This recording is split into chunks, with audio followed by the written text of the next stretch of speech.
A kú ojúmọ́ o lónìí ọjọ́ ìṣẹ́gun ọjọ́ kẹfà oṣù kejì ọdún 2021 orúkọ tèmi ni Àrẹ̀mú Dàda tẹ́tí rẹ bẹ̀lẹ̀ jẹ́ kó o gbọ́ mi o. àwọn aṣiwèrè ènìyàn kan pé ẹkùn mólú ọdẹ Yorùbá ìgbẹ́tú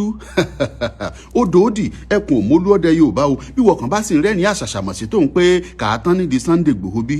mo kí ọkú àìmọ̀kan torí pé àwọn bàbá wa ní ikú ogun nípa kíkanjú ikú odò ní pòmùwẹ̀ tó já sí pé bọ́ máa dé yẹmọ nígbòho mọ̀rẹ́ bá ṣe bẹ́ẹ̀ tó wọlé sùn lónìí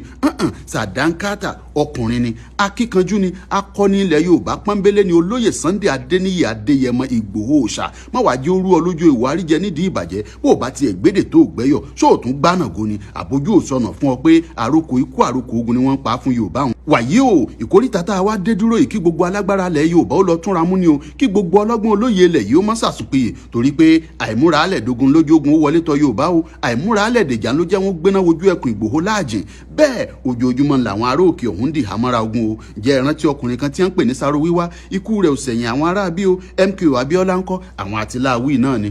lónìí Nnamdi Kanu ń bẹ láhàámọ́ Sunday Igboho dẹni tí wọ́n ń wá kiri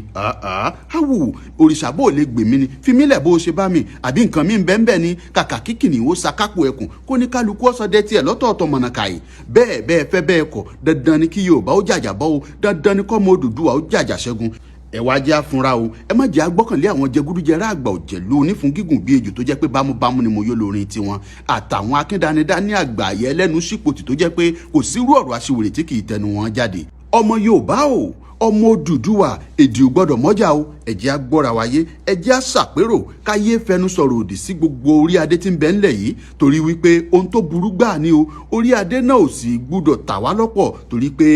igbákejì òrìṣà òkè ni wọ́n ṣe bàbá wa lórí adé tó gbàbọ̀dè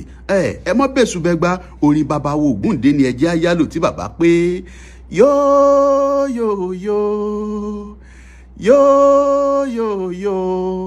Yorùbá ronú wò.